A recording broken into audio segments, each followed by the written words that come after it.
पाडर किश्तवाड़ का एक बेहद खूबसूरत इलाका और हिंदुओं की आस्था का एक बहुत बड़ा केंद्र। पाडर जहाँ हिंदुओं की आस्था एक बहुत बड़ा केंद्र है, वहीं पर पाडर के लोगों की दिक्कतें और परेशानियाँ इतनी ज़्यादा हैं जिसका अंदाज़ा नहीं लगा सकते आप। मेरे साथ पाडर वेलफेयर फ्रंट के प्रधान मोहिंदर राणा हैं। मोहिंदर जी, सबसे पहले मुझे ये बताइए, पलाली की रोड का एक मामला था, उस रोड को लेकर डिप्टी कमिश्नर भी वहाँ पर गए थे किश्तवाड़ के, आज क्या स्थिति है? सर, सबसे पहले तो मैं आपके चैनल के माध्यम से आपको मुबारकबाद देना चाहता हूं और आपका शुक्रिया अदा करना चाहता हूं, क्योंकि आप हर वक्त हमारे इलाके की चिंता रखते हैं, लेकिन आज आपने मेरे इलाके के बारे में जानकारी लेने के बारे में मुझसे साझा किया। तो मैं जो आपने मुझसे सवाल पूछा कि पलाली रोड का क्या बना, सर हमारा पलाली रोड जो है वो जब उसकी सर्वे हुई थी तो उस सर्वे के मुताबिक वहाँ लिखा था अठोली टू पलाली। अगर सर्वे में उस रोड का नाम मेंशन किया था अठोली टू पलाली, तो फिर वो रोड उन पलाली वालों को मिलना चाहिए, इसमें कोई दो राय नहीं है। लेकिन नतीजा क्या हुआ कि काफ़ी अरसों के बाद वहाँ धरने पे लोग बैठे, लोगों की मुश्किलातें हैं कि उस रोड के बारे में जितनी भी हमारी माताएं बहनें बुज़ुर्ग जो थे वो सड़क पे आकर डेरा लगा कर बैठे, लेकिन सरकार को टस से मस नहीं हुआ। कई बार वहाँ पे बड़े बड़े लोग गए, डीसी साहब हमारे गए थे, अभी हाल ही में डीसी साहब वहाँ पे गए, उन्होंने उस मसले को सुलझाया था कि वो धरना से उन लोगों को हटा दिया। लेकिन अब सुनने में ये आया है कि वहाँ के लोगों को कोई और उन्होंने टीम भेजी वहाँ कि आप जाके हर मोड़ी की सर्वे कराओ, लेकिन प्रॉपर तरीके से वो सर्वे फिर नहीं हो रही है। वहाँ कुछ फिर ये हो रहा है कि कोई कहते इधर से रोड दे दो, कोई इधर से दे दो, क्योंकि उस इलाके में 15 और 20 हज़ार लोग जो पीछे हमारे चंडी माता के वहाँ बसते हैं। तो मैं चाहता हूँ डीसी साहब से भी मेरी गुजारिश है और एलजी साहब से भी कि फौरी तौर पे उस काम को बहुत जल्द वहाँ पे शुरू करवाया जाए, क्योंकि जब डीसी साहब खुद वहाँ पे गए उन्होंने प्रॉमिस किया, वहाँ से लोगों को धरने से उठा दिया कि नहीं जी हमने मतलब धरना समाप्त कर दिया, लोगों की डिमांडें मांग ली है, तो फिर अब वहाँ ये दोबारा इस किस्म की अड़चनें क्यों आ रही है? सुनने में यह आया कि जिस डीसी ने ये वादा किया था वो पुराना था, अब ये नया जो डीसी आया है इसे पुराने वादे के बारे में मालूम नहीं, या इसी डीसी साहब ने वहाँ पर जाकर ये बातें कही? सर, हमारे अशोक शर्मा डीसी साहब जो है बहुत ही काबिल, मैं उनकी बड़ी इज़्ज़त करता हूं और हमारे डिस्ट्रिक्ट किश्तवाड़ में सबसे डेवलपमेंटल जो भी काम उन्होंने किए हैं कोई उनके मुकाबले में वो काम नहीं कर सकता है।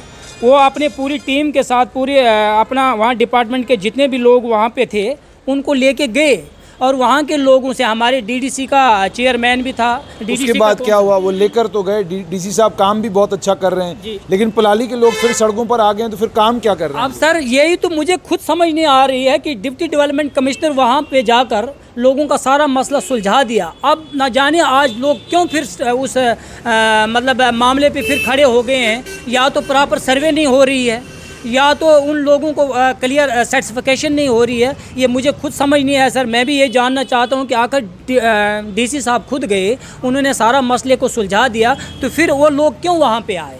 मुझे वैसे बताइए, जो किश्तवाड़ से पाडर का रास्ता है, रास्ते की हालत बड़ी खस्ता है, खस्ता हालत रास्ता, उसके अलावा जो अंदर वाले बहुत सारे रोड हैं वो भी कच्चे हैं, पक्के नहीं हुए हैं। तो इतने सारे डीसी हैं जिन डीसीयों की आप तारीफ़ करते नहीं थकते कि जनाब बहुत अच्छा काम करते हैं वो लोग। एमजी नरेगा में इतनी सारी रोडें, इतने सारे काम हैं, ज़मीन पर काम हुए नहीं है, ठेका किया जाता है, ठेके की बुनियाद पे सारा काम वहाँ पर होता है। तो आप इन डीसीयों के नॉलेज में, इन डिस्ट्रिक्ट डेवलपमेंट कमिश्नरों की नॉलेज में ये बातें क्यों नहीं लाते कि जनाब हम तो आपकी दुनिया भर की तारीफ़ करते हैं लेकिन आपका जो काम है वो आप लोग नहीं करते? सर, ये जो अशोक शर्मा डीसी जी जो हमारे वहाँ पे आए हैं, मैं वो किसी तारीफ़ के मोहताज नहीं और ना मैं किसी की तारीफ़ करता हूँ, लेकिन जो काम उनके अच्छे हैं उसका तो हमें सराहना करना पड़ेगा, क्योंकि जब से उन्होंने वहाँ का भागदौड़ संभाला है तो डिपार्टमेंटों को उन्होंने नचा के रखा है, बिल्कुल इमीडिएट एक्शन करवा रहे हैं वो।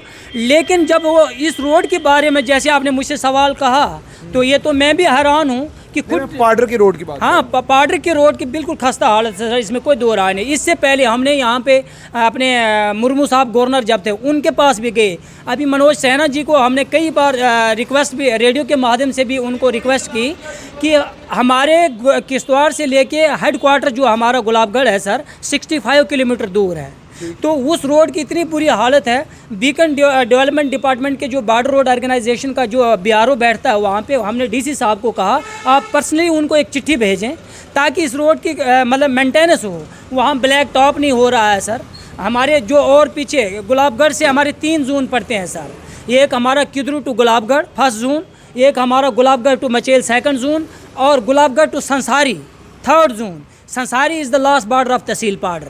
जब इन 3 जोनों में जितने भी जो रोड हैं वो भी अभी काम तो चल रहा है सर, लेकिन धीमी गति से चल रहा है। मैं सरकार से, मैं एलजी साहब से गुजारिश करूंगा कि ज़रा डिपार्टमेंट को टाइट किया जाए ताकि वहाँ के लोगों को सुविधा हो। अभी नेटवर्क गुजारिश करने की ज़रूरत क्यों पड़ रही है आपको? ये काम तो डीसी का खुद का है, इसका मतलब वो काम ठीक तरीके से नहीं कर रहे? नहीं सर, डीसी साहब काम कर रहे हैं, मैं ये नहीं कहूँगा। इस वक्त जब से वो आए वो बिल्कुल उन्होंने तो डिपार्टमेंट को नचा के रखा। अब सिस्टम ये है कि आगे का क्या हो सके, उनको इंस्ट्रूमेंट नहीं मिले, प्रॉपर गाड़ियाँ नहीं मिल रही होंगी या कोई टेक्निकल प्रॉब्लम हो तो वही जवाब देंगे, उसके बारे में मैं कुछ नहीं कहूँगा। लेकिन इतना कहूँगा, अभी हमारे पूरे 1947 से देश आज़ाद हुआ है सर, अभी भी हमारे 32 रेनी विलेजेस में प्रॉपर तरीके से नेटवर्क नहीं चल रहा। BSNL की इतनी हालत खस्ता है कि वहाँ हम टेलीफोन द्वारा, शुक्र करो पिछले बार ये जो एयरटेल का जो थोड़ा सा टावर लगे, जिनके माध्यम से हमारे कुछ गांव जो हैं वो टच में हैं, बाकी तो ऐसे 10-15 गांव ऐसे हैं जो हाँ अभी भी नेटवर्क से डिस्कनेक्ट हैं सर। हम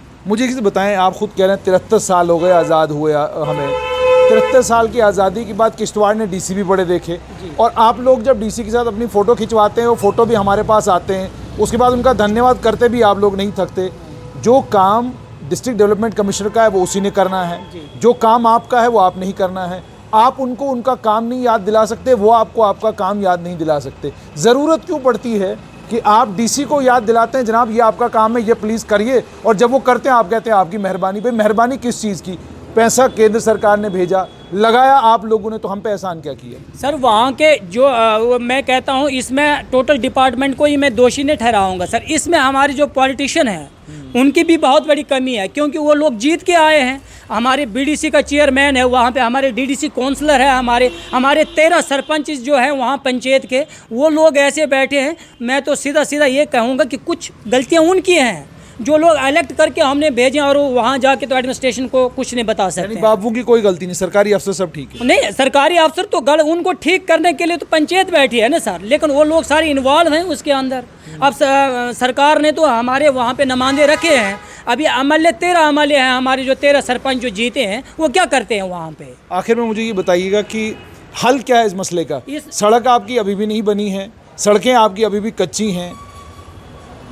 पिछले 73 साल में अगर एक्सीडेंटों की गिनती करनी हो तो गिनती करना नामुमकिन है। कितने घर ऐसे किश्तवाड़ में, डोडा में, रामबन में ऐसे हैं जिन घरों में लोग अपाहिज हैं, जिनकी तो मौत हो गई, उनकी तो मौत हो गई। अपाहिजों की तादाद इतनी ज़्यादा है, वो भी सिर्फ और सिर्फ सड़क हादसे में अपाहिज हुए हैं।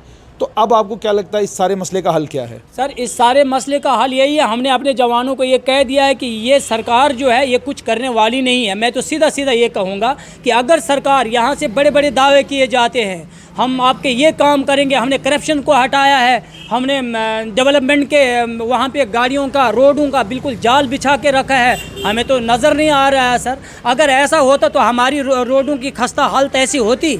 अगर वहाँ टेलीफोन इनका नेटवर्क ऐसा हो तो हम लोग क्यों सड़कों पे आते? हल क्या है? हल इसका यही है सर, हम जवानों ने तय करके लिखा है कि आइंदा जब इलेक्शन होंगे हम इनको मुंह तोड़ जवाब देंगे। आपने साफ तौर पर सुन लिया कि पाडर के समाज से भी महिंदर राणा का क्या कहना है, लेकिन सवाल यहाँ पर यह है कि डीसी को हमें उसका काम याद क्यों कराना पड़ता है? हमें क्यों बताना पड़ता है ब्लॉक डेवलपमेंट अफसर को कि आपका काम क्या है? हम क्यों शुक्रिया करते रहते हैं PMGSY के इंजीनियरों का जब वो हमारी सड़क बनाते हैं? जो पैसा केंद्र सरकार से आता है वो पैसा हमें भीख में नहीं बल्कि केंद्र सरकार हमारा हक समझ के हमें भेजती है, और उस पैसे के से सड़कें बननी चाहिए, और वो पैसा आता ही है सड़क बनाने के लिए, बिजली, पानी, लोगों तक ये सब सुविधाएं पहुंचाने के लिए। लेकिन हम लोग जब ये समझते हैं कि डीसी साहब ने हम पर बहुत बड़ा एहसान कर दिया, इंजीनियर साहब ने हम पर बहुत बड़ा एहसान कर दिया, ब्लॉक के अफसर ने ईमानदारी से अपना काम कर दिया, जब हम ये सब करना शुरू करते हैं ना, यही वजह है आज भी हमारी सड़कें कच्ची हैं, आज भी हादसे होते हैं, और आज भी हम बिजली पानी के लिए रोना रोते हैं।